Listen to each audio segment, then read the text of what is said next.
It's the middle of the night at the Wilkins home. The old bachelor, his two sisters, and a slave who's hiding and running from his old master are all asleep upstairs. I thought this video was about William Still. It is. There's a knock at the door. The fugitive comes downstairs and finds that there's a posse there led by his old master. Is the fugitive William Still? Nope. The fugitive had vowed to never go back to slavery alive, but there were too many of them. As he tried to fight back, they pushed into the house and beat him nearly to death before he succumbed. As they were handcuffing him, the Wilkins came downstairs. One of them throws a pile of embers at the attackers, and using the distraction and the confusion, the fugitive gets up and beats them out of the house until they run off into the night.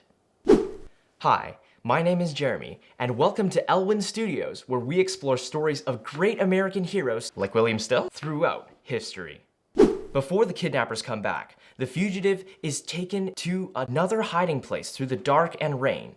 His guide is a young man named William Still, Gabriel Thompson. With him is his 10-year-old brother-in-law, who would later document this story along with hundreds more. His name is Sam Adams William Still. Known as the father of the Underground Railroad, William Still was the clerk at the anti-slavery office in Philadelphia. In this unique position, he met hundreds of fugitives on the run.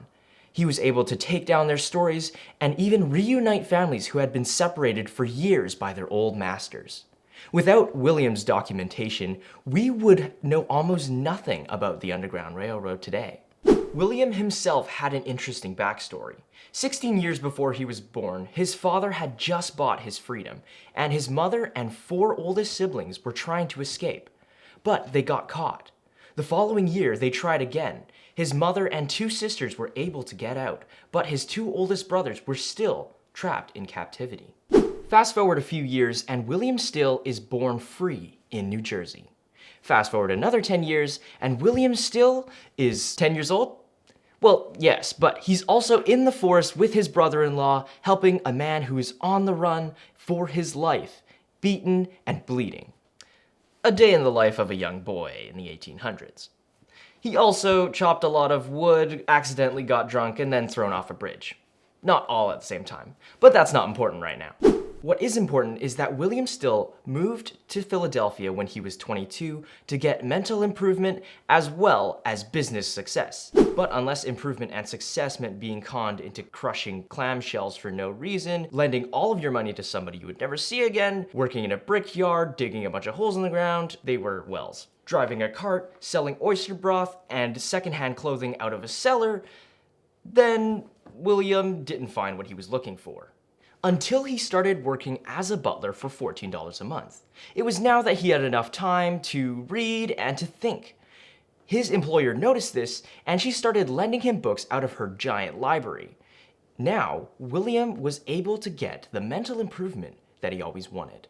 But after a year, his employer moved to New York. William started working for another family as their butler, but then in the fall of 1847, he saw an open position at the anti-slavery office in Philadelphia. He applied for the clerk position there, and the rest is history. Well, everything else I said was also history, but you know. William Still went on to publish the Underground Railroad records, and because most people burned all of their documents to cut any involvement because it was very secret, William's collection of stories, names, dates, and places is one of the main reasons why we have any information about the Underground Railroad at all today. If you have any questions about William Still, the Underground Railroad, or Elwyn Studios, you can put it in the comments section below, and you can click on this video to learn more about one of the stories that William Still recorded for us.